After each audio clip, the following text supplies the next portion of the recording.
يا أيها الذين آمنوا ما لكم إذا قيل لكم انفروا في سبيل الله اثاقلتم إلى الأرض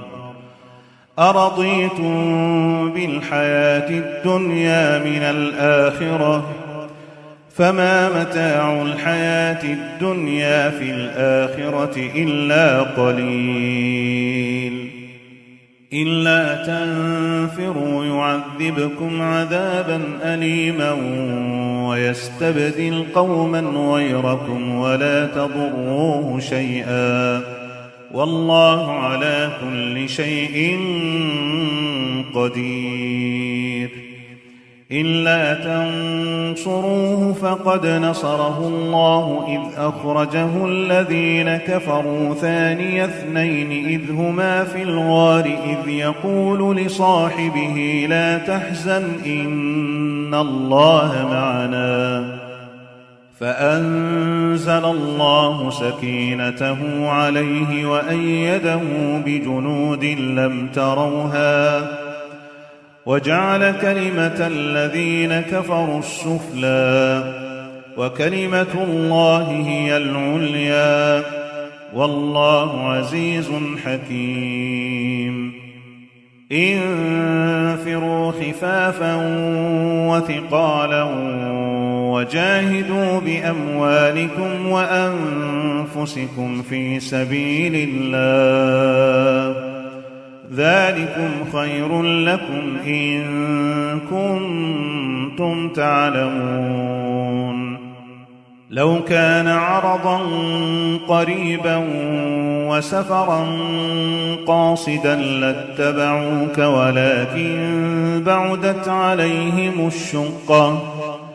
وسيحلفون بالله لو استطعنا لخرجنا معكم يهلكون أنفسهم والله يعلم إنهم لكاذبون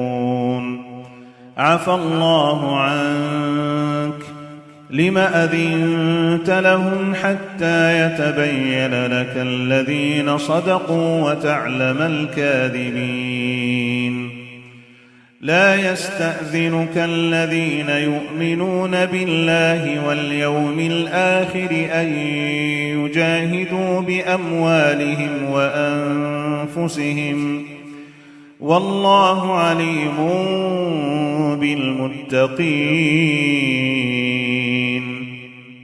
إنما يستأذنك الذين لا يؤمنون بالله واليوم الآخر وارتابت قلوبهم فهم في ريبهم يترددون